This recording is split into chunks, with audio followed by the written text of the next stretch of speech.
അങ്ങനെ പറഞ്ഞു പറഞ്ഞ് റമദാൻ നമ്മിൽ നിന്ന് വിട പറയാനായിട്ട് അവസാനത്തെ 10 ദിവസങ്ങൾ എന്ന് പറയുന്നത് ഒരു മുസ്ലിമിനെ സംബന്ധിച്ചിടത്തോളം റമദാനിലെ ഏറ്റവും പുണ്യമുള്ള ദിവസങ്ങളാണ്.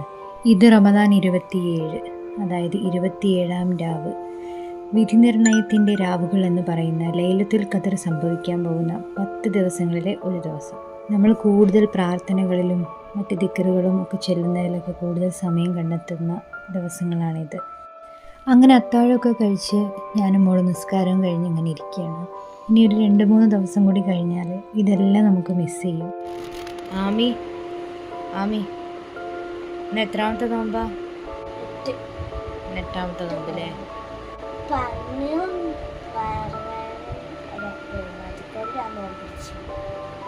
സാരമില്ല, അടുത്ത വർഷം നമുക്ക് കുറച്ചും കൂടി അധികം പിടിക്കാം കേട്ടോ.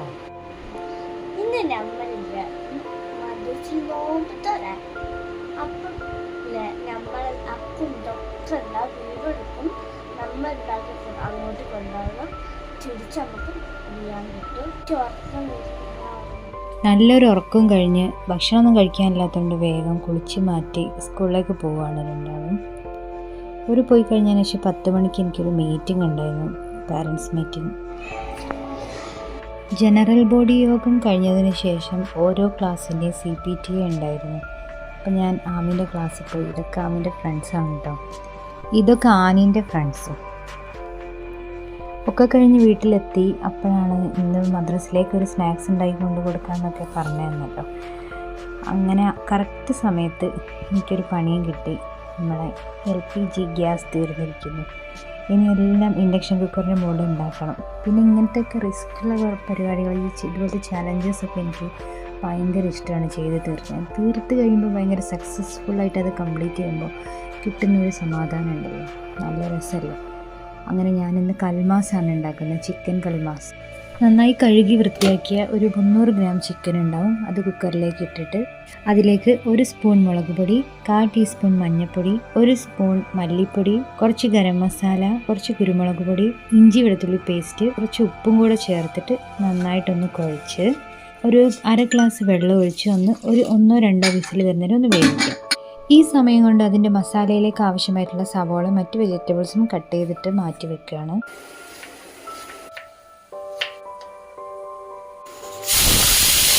സവാള മുഴുവൻ ഞാൻ കട്ട് ചെയ്ത് വെച്ചിട്ടുണ്ട്. അതേപോലെ അരപ്പിന് ആവശ്യമായിട്ടുള്ള ചുവന്നുള്ളിയും റെഡിയാക്കിയിട്ടുണ്ട്. ഇനി ഇതിൻ്റെ ഫില്ലിങ്സിന് വേണ്ടിയുള്ള മസാല റെഡിയാക്കാനുണ്ട്. അപ്പോൾ ഞാൻ പാൻ അടുപ്പത്ത് വെച്ചിട്ടുണ്ട്. കുറച്ച് വെളിച്ചെണ്ണ ഒഴിച്ചിട്ടുണ്ട്. അതിലേക്ക് നമ്മൾ ചതച്ച് വെച്ച ഇഞ്ചി വെളുത്തുള്ളി പേസ്റ്റും 1 പച്ചമുളക് ചേർത്തൊന്ന് ഇളക്കി കൊടുക്കുക. അതിൻ്റെ പച്ചമണം മാറിക്കഴിഞ്ഞാൽ നമുക്ക് അരിഞ്ഞു വെച്ചിട്ടുള്ള സവാള ചേർത്ത് കൊടുക്കാം. പെട്ടെന്ന് വഴന്ന് കിട്ടാനായിട്ട് കുറച്ച് ഉപ്പ് കൂടി ചേർക്കുന്നുണ്ട്. 2 കപ്പ് തേങ്ങയാണ് കൽമാസ് ഉണ്ടാക്കാനായിട്ട് നമുക്ക് ആവശ്യമുള്ളത്.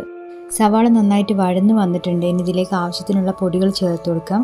കുറച്ച് മുളക് പൊടി, മഞ്ഞൾപ്പൊടി, കുരുമുളക് പൊടി, കുറച്ച് ഗരം മസാല, ഇതെല്ലാം ചേർത്ത് ഒന്നുകൂടി നന്നായിട്ട് ഇളക്കി കൊടുക്കാം. നേരത്തെ വേവിച്ച് വെച്ചിട്ടുള്ള ചിക്കൻ ഒന്ന് ക്രഷ് ചെയ്തെടുക്കാനുണ്ട്. ചിക്കനും ചേർത്ത് നന്നായിട്ടിത് സവാളയായിട്ട് മിക്സ് ചെയ്തെടുക്കണം. ഇനി ഇതിലേക്ക് അരിഞ്ഞു വെച്ച മല്ലിയിലയും കുറച്ച് കറിവേപ്പിലയും ചേർത്ത് ഒന്നുകൂടി ഇളക്കിയാൽ മസാല റെഡി ആയിട്ടുണ്ട്. പത്തിരിപ്പൊടിയിലേക്ക് ചേർക്കാൻ വേണ്ടിയിട്ട് 2 കപ്പ് തേങ്ങയും അതിലേക്ക് കുറച്ച് വലിയ ജീരകവും നേരത്തെ നമ്മൾ ക്ലീൻ ചെയ്ത് വെച്ച് ചെറിയുള്ളിയും കൂടി ചേർത്തിട്ട് നന്നായിട്ടൊന്ന് അരച്ചെടുക്കണം. നന്നായിട്ട് തിളച്ച വെള്ളത്തിലേക്ക് 4 കപ്പ് അരിപ്പൊടിയാണ് ഞാൻ ചേർത്തിട്ടുള്ളത്. അത് ചേർത്ത് ഒരുപാട് വെള്ളമായി പോരുത്, കാരണം നമുക്ക് അരച്ച തേങ്ങയും കൂടി ചേർക്കാനുള്ളത് കൊണ്ട് ലൂസായി പോകും. അപ്പോൾ നമുക്ക് കയ്യിലെടുത്ത് കുഴയ്ക്കാൻ പറ്റില്ല. അപ്പോൾ വെള്ളം അതിന് പാകത്തിന് എടുക്കുക. കുറച്ച് ഓയിലും ചേർത്തിട്ട് നല്ല പോലെ കുഴച്ച് ചെറിയ ചെറിയ ബോൾസ് ആക്കി എടുക്കുക. നമുക്ക് എത്രത്തോളം വലുപ്പം വേണമെന്നുള്ളതിനനുസരിച്ചുള്ള ബോൾസ് ആക്കി എടുക്കുക.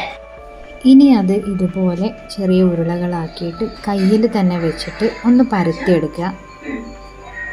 ഇനി നമ്മൾ നേരത്തെ ഉണ്ടാക്കി വെച്ചിട്ടുള്ള ഈ മസാലയാണ് ഇതിൻ്റെ ഫില്ലിങ്സ്. അത് 1-2 സ്പൂൺ എടുത്തിട്ട് വീഡിയോയിൽ കാണുന്നത് പോലെ ഒരു ഷേപ്പിൽ പരത്തിയെടുക്കുക. ഉന്നക്കായൻ്റെ ഷേപ്പാണ് ഞാൻ ഉദ്ദേശിച്ചത്. സ്റ്റീം ചെയ്തിട്ടുള്ള നമ്മൾ കൽമാസ് എല്ലാം കൂടെ ഒരു ചെറിയൊരു മസാല ഉണ്ടാക്കിയിട്ട് അതിൽ ഡിപ്പ് ചെയ്തിട്ട് അത് ഫിഷൊക്കെ ഫ്രൈ ചെയ്യുന്ന പോലെ ജസ്റ്റ് ഒന്ന് ഫ്രൈ ചെയ്തെടുക്കാനുണ്ട്. കുറച്ച് വെള്ളം ഒഴിച്ചിട്ട് നമുക്കത് ചെറുതായിട്ട് ലൂസാക്കി എടുക്കാം. കൽമാസ് എല്ലാം നന്നായിട്ട് സ്റ്റീം ചെയ്ത് വന്നിട്ടുണ്ടെങ്കിൽ ഇതിൻ്റെ ചൂട് പോകുന്നവരെ വെയിറ്റ് ചെയ്യാം. ചൂടാറിയതിന് ശേഷം ഓരോന്നായിട്ട് നമ്മൾ നേരത്തെ ഉണ്ടാക്കി വെച്ചിട്ടുള്ള ഈ മുളകിൻ്റെ മസാലയിലേക്ക് ഒന്ന് ഡിപ്പ് ചെയ്തിട്ട് ജസ്റ്റ് ഒന്ന് ഫ്രൈ ചെയ്തെടുക്കുകയാണ്. എവിടെ പോവാ? നമ്മള് ഇവിടെ മദ്രസ നോമ്പ് തുറന്നല്ലോ. നോമ്പുണ്ട് എനിക്ക്. എന്താ നോമ്പ് വെക്കാത്തത്? ഞങ്ങൾ ടോട്ടൽ 40 എണ്ണമാണ് ഉണ്ടാക്കിയത്. 35 എണ്ണമാണ് മദ്രസിലേക്ക് കൊടുത്തുവിടേണ്ടത്.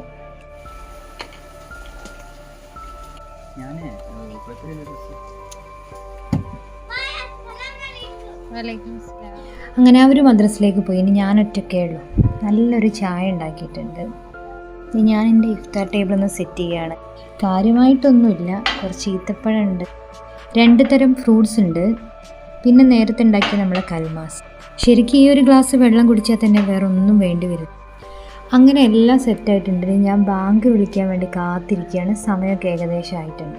ബാങ്കിന് തൊട്ട് മുമ്പുള്ള സമയം നമുക്ക് പ്രാർത്ഥനയ്ക്ക് ഉത്തരം കിട്ടുന്ന ഏറ്റവും നല്ലൊരു സമയമാണ്.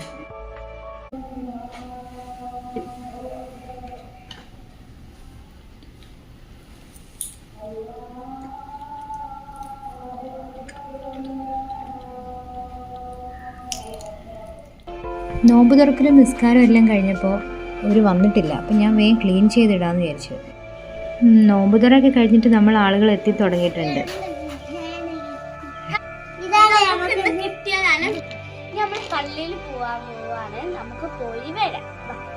ഇത് വേറൊരു ദിവസം പള്ളിയിൽ പോയപ്പോൾ എടുത്ത വീഡിയോ ആണ്. പക്ഷേ ഇതൊക്കെ തന്നെയാണ് എല്ലാ ദിവസവും സംഭവിക്കുന്നത്. പള്ളി കഴിഞ്ഞാൽ പിന്നെ ഇവർക്ക് കേക്ക്, ഐസ്ക്രീം അങ്ങനെ പലതും വേണം. എല്ലാം കഴിഞ്ഞ് ഞങ്ങൾ വീട്ടിലേക്ക് പോയി.